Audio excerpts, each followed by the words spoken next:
Semuanya dalam tujuan akhir agar segera bekerja cepat. Dan jatah Menteri Nasdem berkurang di kabinet setelah relawan pro Jokowi dilantik sebagai Menkominfo. Sayang 1000 kali sayang, harapan belum menjadi kenyataan.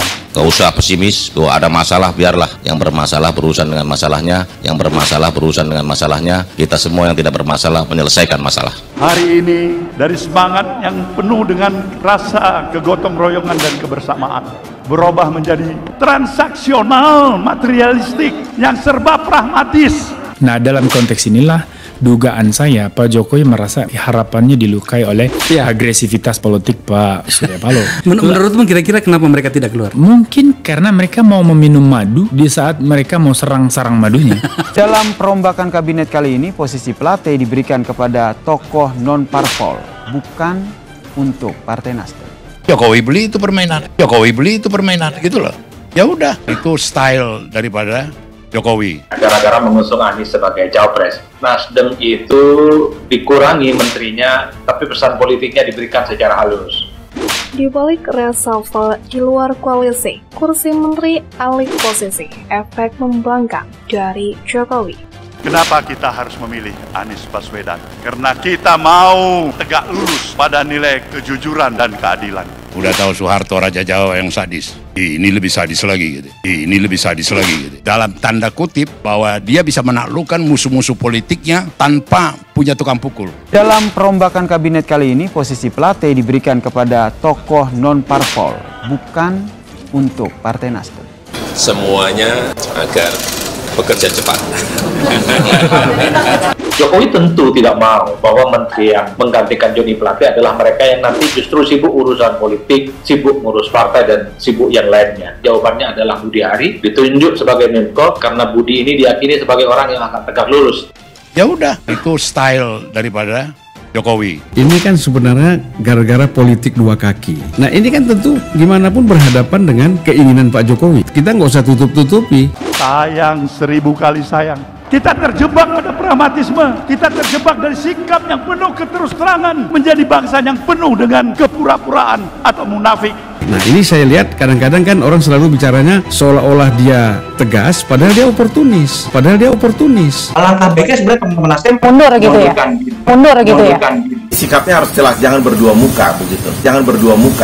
Itulah yang saya sebut tadi, itulah dilema Nasdem ini ke depan. Karena pasti akan melakukan delegitimasi, degradasi terhadap apa yang sudah dicapai oleh Pak Jokowi. Di mana Nasdem ada di dalam itu. Karena kita mempunyai keyakinan akan jauh lebih hebat seperti apa yang kita harapkan. Tapi sayang 1000 kali sayang. Dalam perombakan kabinet kali ini, posisi Plate diberikan kepada tokoh non-parpol, bukan untuk Partai Nasdem. Semuanya agar bekerja cepat. Jokowi beli itu permainan, gitu loh. Ya udah, itu style daripada Jokowi.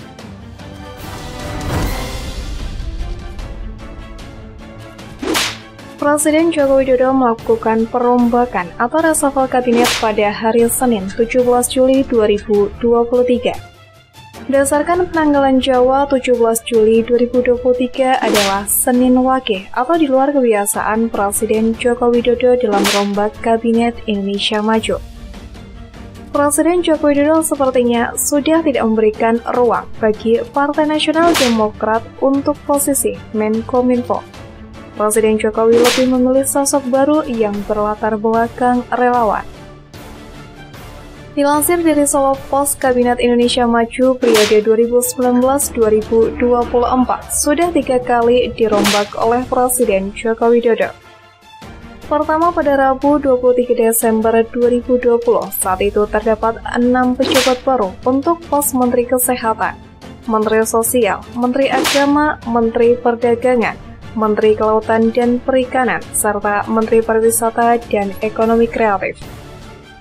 Kedua, pada 28 April 2021, Presiden Jokowi melakukan reshuffle Kabinet Indonesia Maju dengan melantik 2 pejabat baru untuk Menteri Pendidikan, Kebudayaan, Riset, dan Teknologi, serta Menteri Investasi atau Kepala BKPM.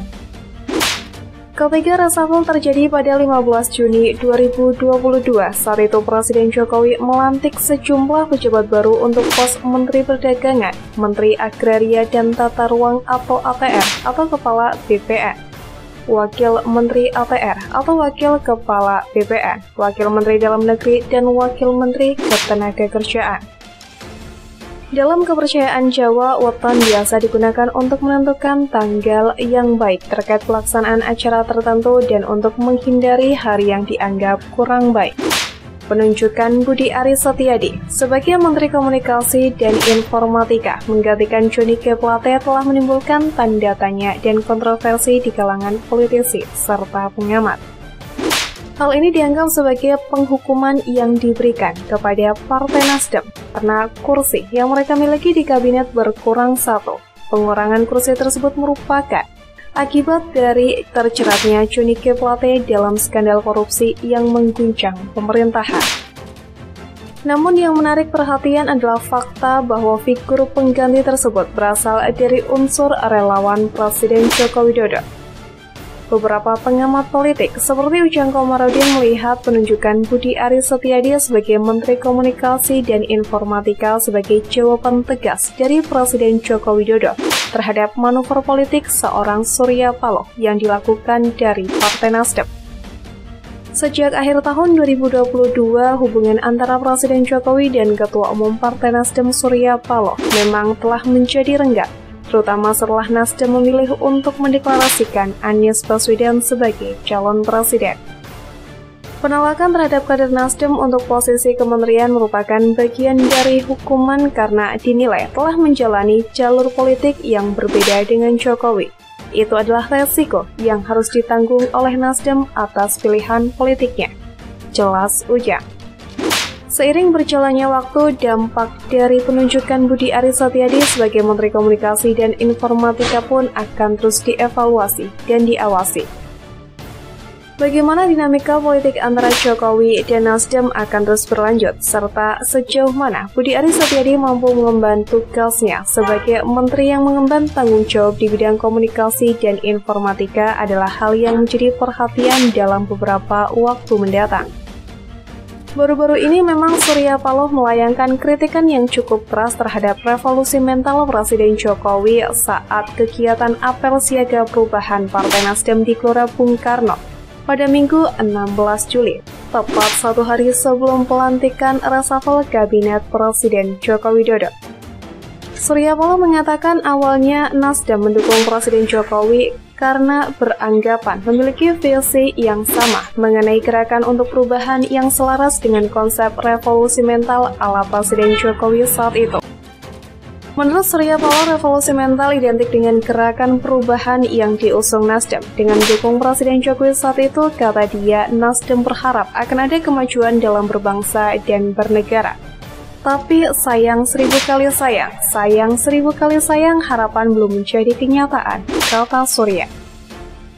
Ia berpendapat Indonesia belum mencapai kemajuan yang signifikan. Dalam pidato tersebut, ia menyampaikan pandangan mengenai nilai-nilai bangsa Indonesia yang menjunjung tinggi gotong royong, semangat tepat selera kini berubah menjadi individualistik dan lebih mengutamakan hubungan yang transaksional menurutnya.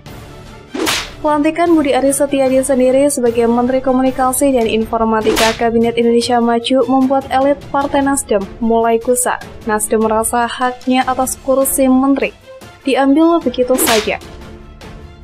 Ketua DPP Bidang Pemenangan Pemilu atau Bapilu Partai Nasdem Effendi Khairi menilai pelantikan Budi Aris sebagai Menkominfo seperti meminjam tanpa izin atau gazap. Bahkan Effendi beranggapan pelantikan tersebut tidak halal. Menkominfo diberikan ke non-Nasdem meskipun Nasdem tidak berharap lagi di posisi itu, tetapi hukumannya tetap gazap. Artinya mengambil hak orang lain, tidak halal, minimal syubhat.